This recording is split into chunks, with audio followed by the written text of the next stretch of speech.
this is El Dia Opina, which translates to the day's opinion. I am Dia, the day's opinion, and I have someone so exciting on. I'm really, really excited to have this person. Her name is Joy Villa. If you've been living under a rock, Joy Villa has an awesome album called In the Static. Correct? I Make the I Static. Make the Static, and the song I do know, Make America Great Again, because it was also on her dress.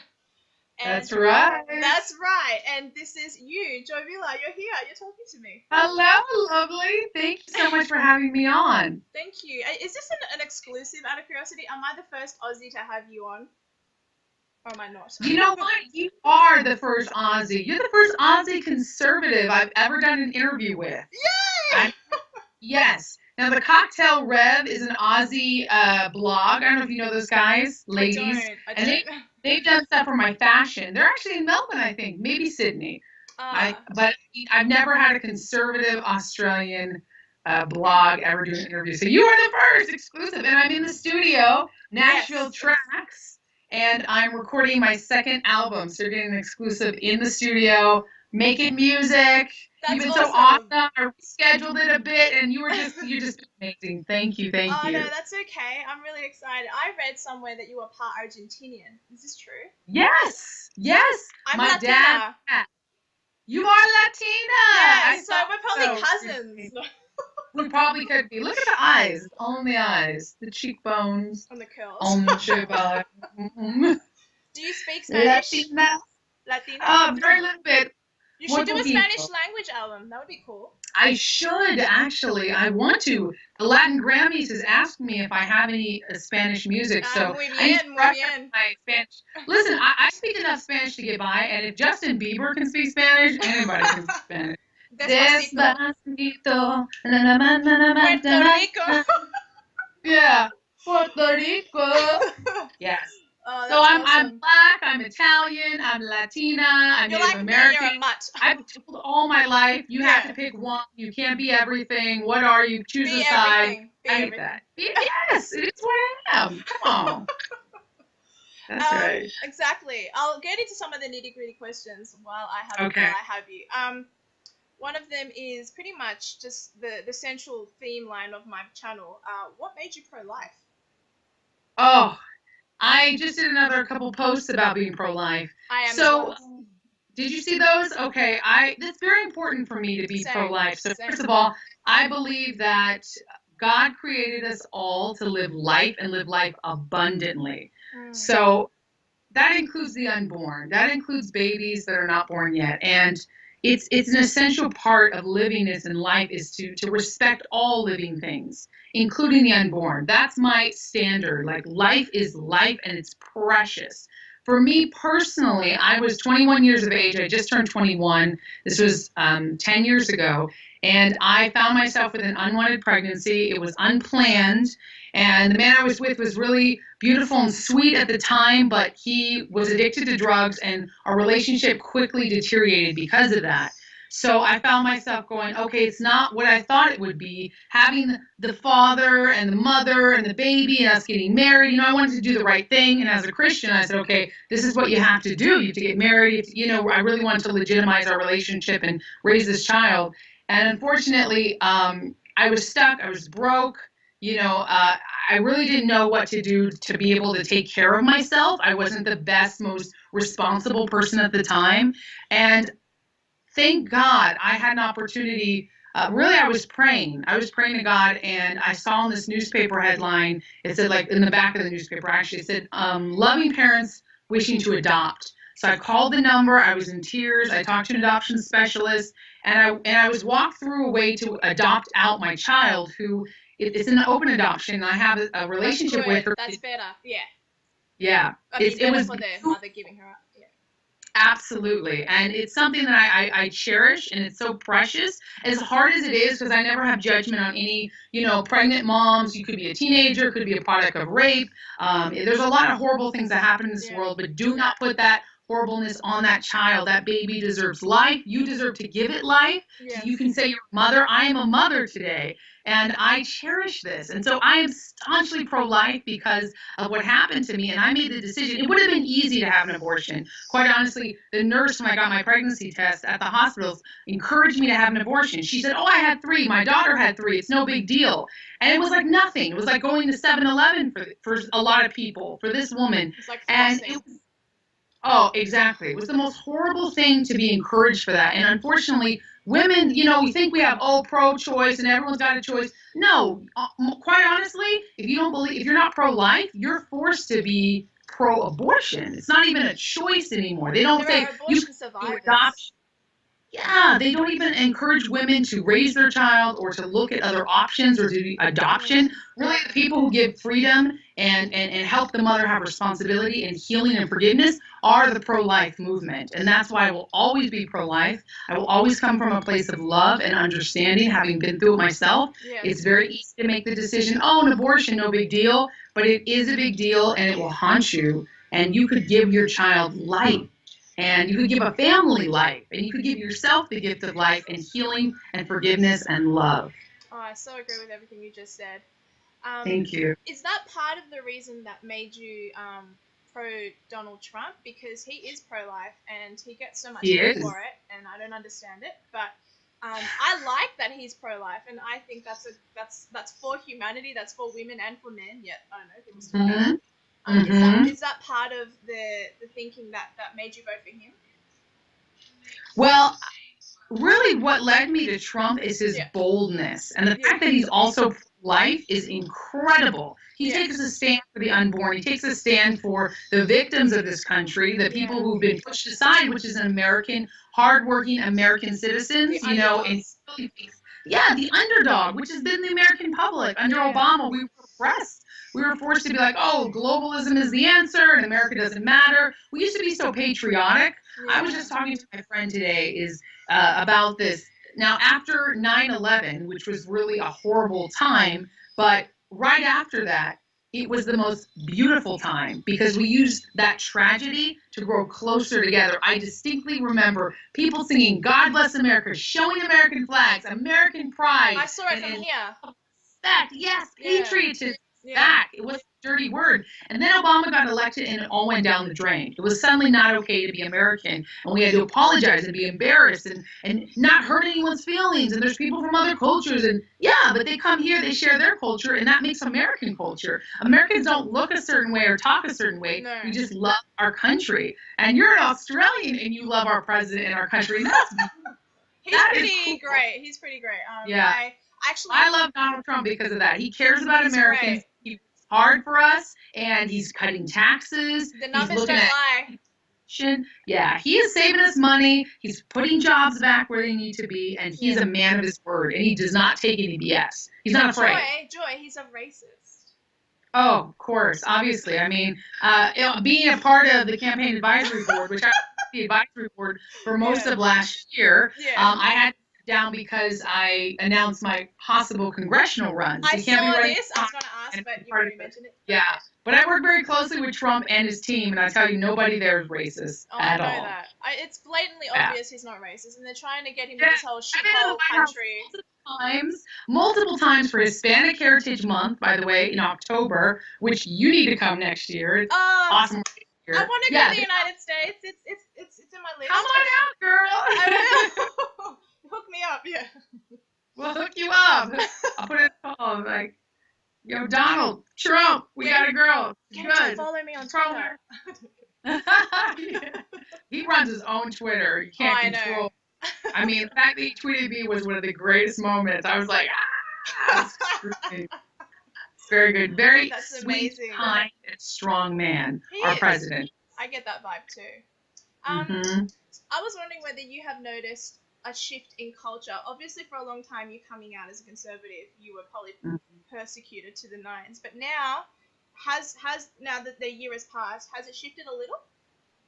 I wish I could say it did. Honestly, it's gotten worse. And I predicted that, in February and March when I was on Fox News. They said, do you think it's going to get worse before it gets better? Do you think it's getting better? And I said, it's going to get worse before it gets better. And unfortunately, I'm not a pessimist. I'm like an optimist at things. Yeah. But I'm also a realist. Exactly. You got it. And realistically, it's probably going to get really, really, really bad before it gets good. The people who don't like the president really don't like what he's doing, even though he's saving them money, he's giving them more jobs, he's helping, people who need help, like the veterans, connecting so they can get resources. He's increasing the infrastructure of this country. He's getting rid of drug dealers and gang members. I mean, he's doing so much good. He's getting rid of people from El Salvador. What's that? He's getting rid of the bad people from El Salvador. Oh yeah, my people, and they need to go. See, another racist Donald Trump supporters. Yeah, they call you racist when you know the facts, and you're like, no, look at time here. And so, anyways, I really think that people are going to keep hating on him because a lot of young people, a lot of people, I really like to say Democrats and liberals, and I don't like to mudsling but yeah, we know it's Democrats, it's liberals. My friend calls them libtards. Yeah. But the left, people who work against Donald Trump, they have Trump derangement syndrome. They just hate him no matter what he does. Oh, I know. Those are going to keep on hating him, probably, I predict, for the next 2 years until they cannot hate him anymore, because we have how many more years with this president? At least hopefully 7 more. Oh yeah, we have. It's funny. It feels like it's already been 2 years. It's only been 1 year. Yeah. So we have 6 more years. That's nuts. No, 7 years. I'm sorry, 7 years. Yeah. I'm like, I can't do math here. He's done so much, and so much has happened in one short year. Yeah. He has 7 more years. So those people are going to eventually get tired of complaining, because we know snowflakes never get anything done. Oh, so they're going to complain, they're going to fight, they're going to resist, and then they're going to shut up. They'll probably still fight, but they're not. They're going to start slowly joining on, and they're going to be like, "Oh, I always loved Joy Villa because she's pro-Trump. I always love those conservatives." They're going to jump on the bandwagon, I'm sure. But I hope so. 2020 will hopefully change a lot of hearts and minds, because I came on the Trump train late, thanks to the campaign, thanks to Trump being a man of his word. So it's not too late for anybody. I encourage people to get red pilled. I encourage people to look through the lies of the news and see for themselves. Yes, I agree. I think he could save a busload of orphaned children, and people would still find a way to hate him. They'd be like, well, he didn't save the bus driver or something. Oh, exactly. It wouldn't matter what he did. Bus driver. It wouldn't matter. They'd still find a way to hate him. Sorry? They left their backpacks in there. Why didn't he save their backpacks? That's their logic, and it's so flawed, and it really pisses me off. Yeah. Right, the bus exploded, right? And you saved all the kids and the bus driver, and they would say, yeah, but now they're hungry because their lunch exploded. Why didn't you save their backpacks? Exactly. He could walk on water, and they would say Trump can't swim. Oh my God, yeah, it's ridiculous, and it really makes me quite angry. And also something that makes me angry, do you get this, where someone goes, see what he did? See what he did? If like somehow you don't have an ability to be like, yeah, actually I don't agree with that particular thing he just said. Like somehow we are blinded, like we treat him like God. He's not God. There's only one God. He's a man. He's a man. And we can admit when he does something wrong. And Syria, the airstrike wasn't right, and we could say that, and we moved on from it. That's right. We can disagree with him without being hateful and hate mongering. Exactly. I don't agree with everything the president does so far. I'm really strong in agreement. I'm such a Trump loyalist. I've seen people hate on him and leave him and then come back. And I'm just like, I'm in it. Okay. As long as Trump is our president, I'm pro-Trump. And when he's not our president, he's still going to be changing the world more than anyone has ever seen, because this man is destined for greatness. He always has been. He always will be. And I believe in him. And when I get married to something, I am married. I'm committed. So that's one thing, is like this loyalty, is the loyalty for America that he has shown. I believe that he deserves the same loyalty as a president. But loyalty doesn't mean blind allegiance. No. And it's okay to agree. Like, oh, you love everything he tweets? No, obviously not. He's his own man. But I'm not going to nitpick with little things. No. I care about the things he is doing that I agree with, which are pro-America policies, being pro-life, pro-small businesses, anti-illegal immigration, tax cuts. I mean, all these things are huge. They are huge. I don't understand how anyone can actually complain about the tax cuts. That doesn't make sense. Saving money? They can, though, and they will. And they have. Yeah. And And remember, politics is like TV drama. We've had the most crazy, mudslinging, wild presidential campaign we've ever had in yeah, 2016. I loved watching Trump it. became victorious. Yep, Clinton's a two-time presidential loser. She Yes. lost 2 campaigns, count them, 1, 2. So sorry, sad loser. Please go away. Go spend time with your grandkids in your pantsuits.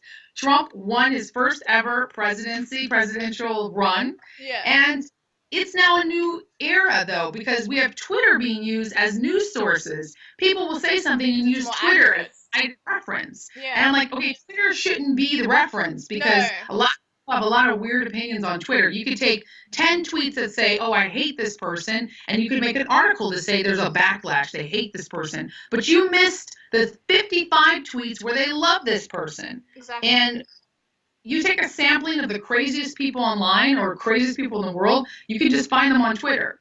That's not real life.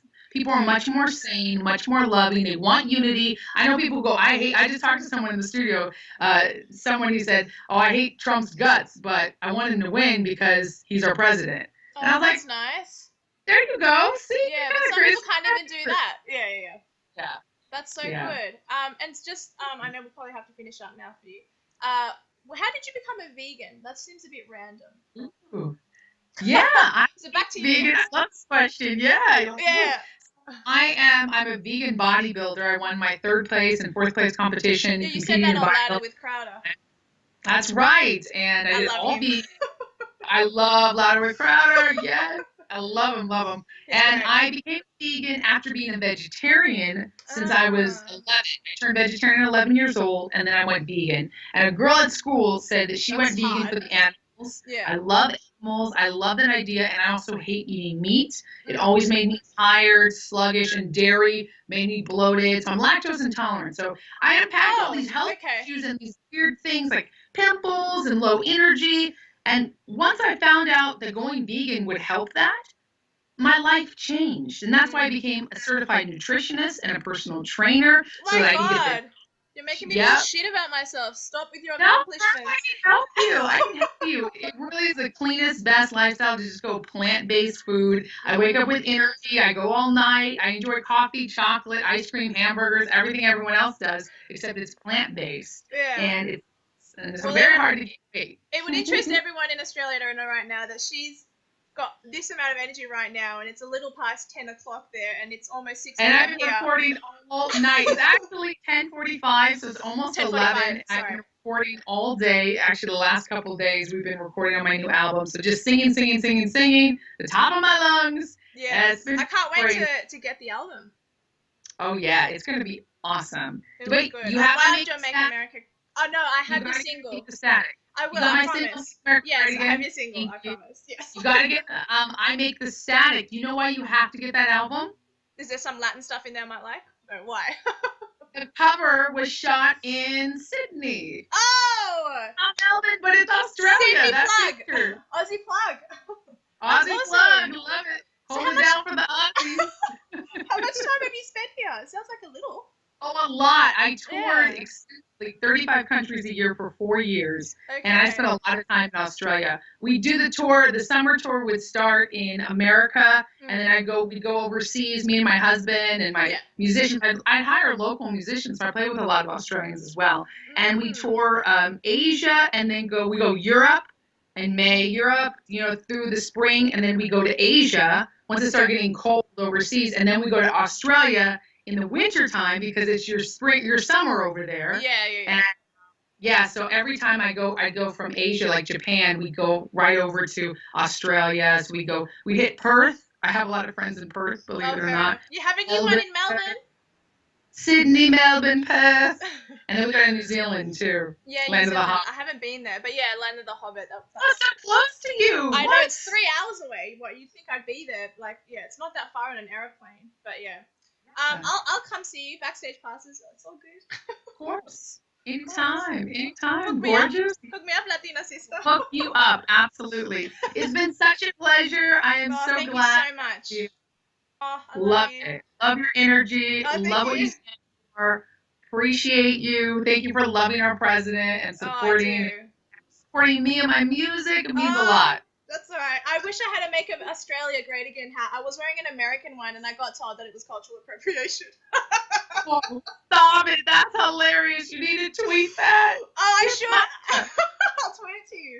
Yeah, That's that's funny. hilarious. Oh That my is god. so. You're like, yeah, appropriate the hell out of that culture. It's a hat. Yeah. Anyway, I'll let you go because you probably have other You can Skypers. appropriate American culture as an American. All Thank right, you. girl. Thank you so much. Bye. Bye. Bye.